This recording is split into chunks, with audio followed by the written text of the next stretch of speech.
All right. Today we're going to talk about the four fundamental forces. I can barely talk. The four fundamental forces are basically things that attract or repel, and they're very similar. So the first one we're going to talk about is the electromagnetic force. This is a force associated with a charged particle, which has two aspects: the electric part and the magnetic part. And without getting too deep into it today, basically, if you take a magnet and put it next to a wire, you can make an electron move, which causes it causes current, and vice versa. If you run current through a coil wire, it'll make a magnet. So the two are somehow connected. And what we really know is based on mathematical predictions. So physics really dives deep into these mathematical predictions. There's a formula that you could use to calculate it's really more of a field, but there's a formula where you could calculate the force that's generated by this. And so we're not going to do that today. The only formula that we're actually going to use today is the one that determines the gravitational force. But does everybody have this written down? So they can attract or repel depending on if they are like charges or opposite charges. So if they're opposite charges, and this is not new to you guys, but if they're opposite charges, they attract. So if they're the same charges, they repel. Okay? Gravity only attracts. So far, that's what we could tell, right?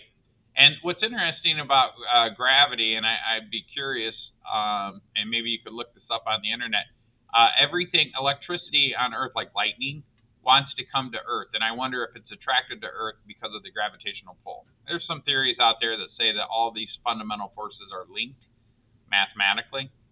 Well, as you know, protons have a positive charge, electrons have a negative charge. Now, the electrons are moving pretty fast, so they don't actually come in contact with the protons, and that's why they have neutrons in the nucleus of an atom, because you can't have two protons right next to each other. They'll push each other apart.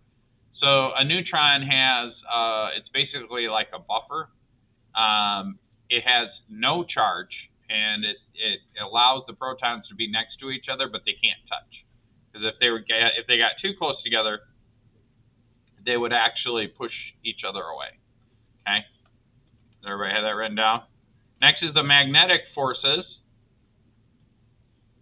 Magnetic forces act on certain metals, on the poles of the magnets, and on moving charges. And this has to do with the inside of the metal itself, okay?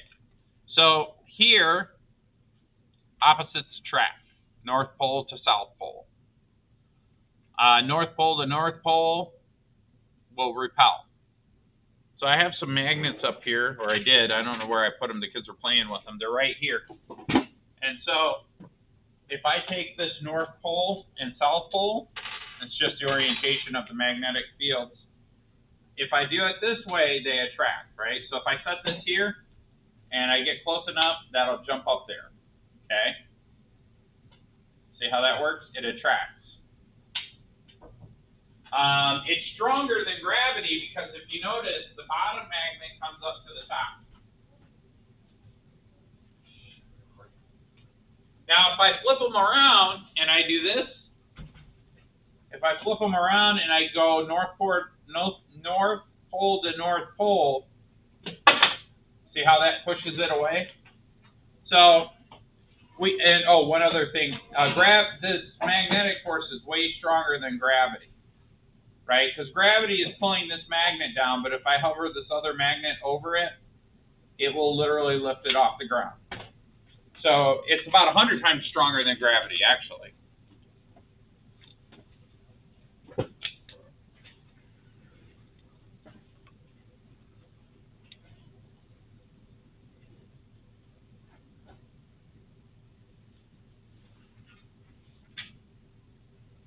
But it is short range. Notice that gravity is a little bit longer range. May not be as strong.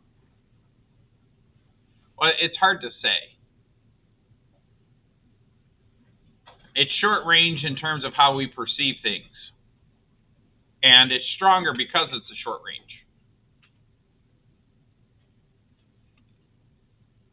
If you think about this thing called string theory, it says they're all the same thing, just different sizes, right? But the math for that is really confusing. Okay, does everybody have this written down? Okay, well, you need to take your earbud out, and you'll have to write this down later, okay? So just keep up, leave a space. All right, the next one is nuclear force. And there's the nuclear forces, there's two of them actually. There's a strong and weak force. So the strong nuclear force and the weak nuclear force act within the nucleus to hold the nucleus together. Okay. So those are the two separate ones. The strong nuclear force is a powerful attractive force that binds protons and neutrons together in the nucleus. Now this is a very strong force because it's basically putting a positive charge within proximity of another positive charge. So the neutrons, the whole purpose of the neutrons is to kind of be a buffer to create space between the protons. It also has a mass, and the mass is needed to balance out the energy of the electrons, sort of. It also has to be massive to kind of separate the protons. But that's why it's called a strong force, because it literally holds that together. It takes a lot of energy to break that bond. So it's a very strong force, relatively speaking. Now, these particles we're talking about are very, very, very, very tiny. But it's a very strong force. Now, a nuclear reaction breaks the strong force. That's why there's so much energy that's released. That's how powerful this is. So a nuclear reaction, like a nuclear bomb,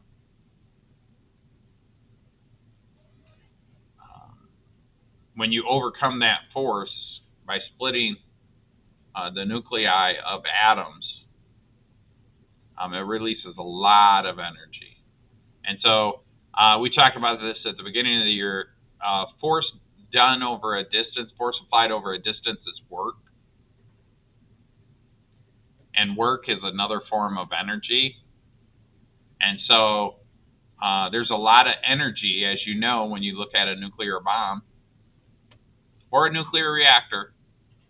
But I think the visual that you guys are most associated with a nuclear chain reaction is a nuclear bomb.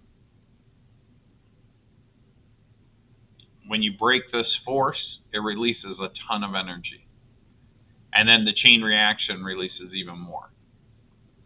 And it could go on for decades. Okay? That's how powerful this force is. So now, you don't need to write all this stuff down. It's 100 times stronger than the electromagnetic force. I don't know why that's typed that way. I'm not going to try to edit it. Whenever I record a video, my partner in crime made these notes, and we use the same notes. So in case somebody has a schedule change. So it's 100 times stronger than the electromagnetic force, which is 100 times stronger than gravity. So 100 times 100, do the math on that. It's pretty powerful. But it's for a very short distance only. It happens within the nucleus of the atom. Once you break that bond, that's it, it's done. So it's very strong, but it's also a very short distance. Now, string theory would imply that the shorter the distance, the more powerful the force is, to some degree. Okay.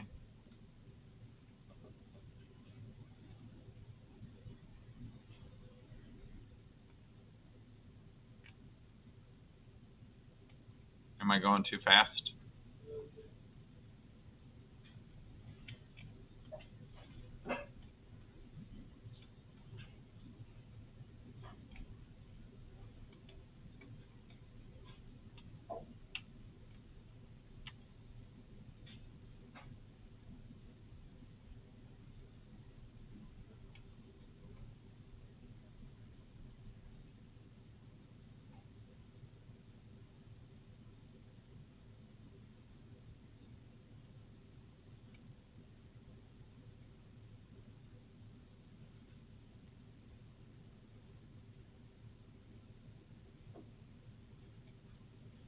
Now there's some YouTube videos. I'll post these notes in Canvas. You can watch the videos. Right now I'm trying to hurry up and get you guys to write the notes down so you could do your assignment, and maybe towards the end of class we'll watch all these videos. All right, can I move on to the next slide? So the weak nuclear force is still pretty powerful, right? It's an attractive force that over a short range affects all particles. Still lives inside the nucleus. Most familiar effect is beta decay of neutrons in an atomic nuclei or in the atomic nuclei associated with radioactivity. It causes radioactive beta decay. The particles that carry the weak force are called weakons. So you guys are used to electrons, protons, and neutrons. You think those are the smallest particles. Guess again. All the other ones, most of them have the name ons at the end of it, bosons. But these are very, very tiny particles. Well, I mean, there's electrons, protons. They all have ons on the end of them, right? And then if you take it even further, these subatomic particles are also made up of magnetic spins, quarks, and things of that nature.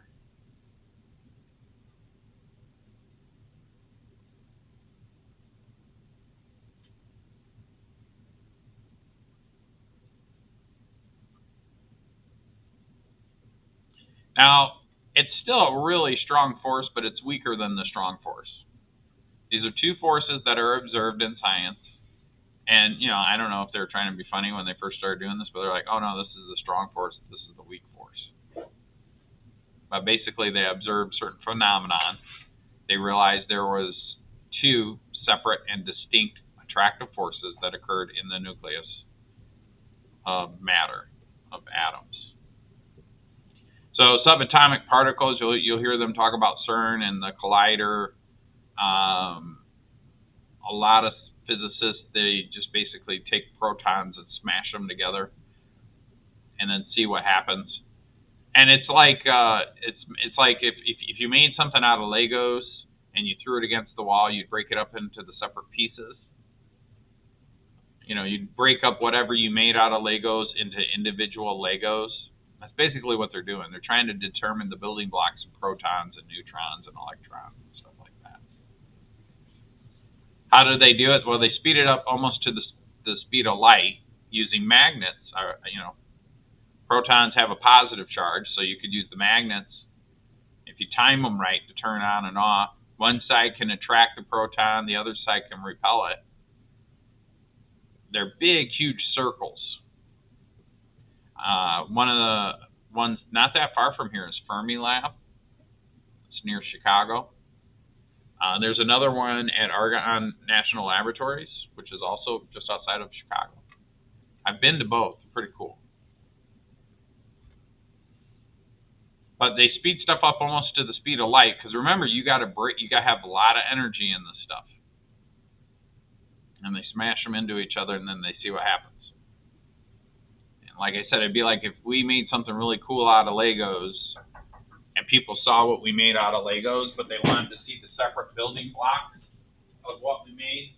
If you were to take that thing and just throw it against the wall really hard and it broke up into all the individual pieces, and you would see all the parts that we used to make it. basically what they're doing with atoms. Actually, more specifically, protons. They use protons a lot. Sometimes they do other particles.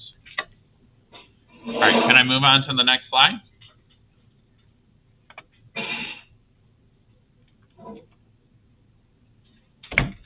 This formula is important, so don't forget to write this down. So up until this point, we've said that you could calculate the force due to gravity by taking the mass of one object and multiplying it by the acceleration due to gravity, right? So we said m times a can be converted to m times g, where g is 9.8 meters per second. That works if we're on the surface of Earth, okay? But if you wanted to know about the gravitational force between the moon and the Earth, you have to use this formula. And so Newton's universal law of gravitation, every object in the universe attracts every other body in the universe. So the moon has a pull on your body just like Earth does. But Earth is way more massive than the moon, so you kind of stick to the surface of the Earth. In other words, we're not floating towards the moon. But high tide, low tide, we talked about this. The high tide, all the water on planet Earth is pulled towards the moon. So as the moon orbits the Earth, the water of the Earth kind of follows it. And wherever the moon is located on the Earth, that's where you start to have a high tide, sort of. Then when it moves to the other side of the Earth, then you have a low tide. Well, if I wanted to calculate that, I would need the mass of the moon, the mass of the Earth. G is a universal constant, and R is the distance between the two planets, the centers of the two planets. You always got to use the center of mass when you do this sort of thing.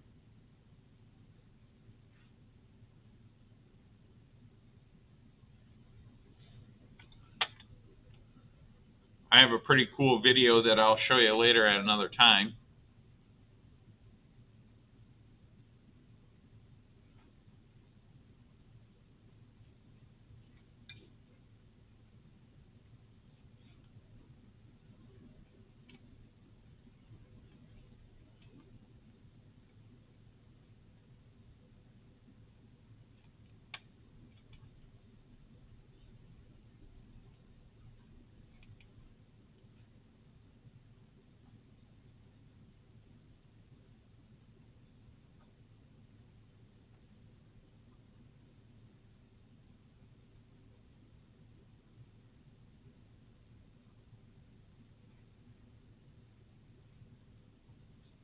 And so that's it for today's notes.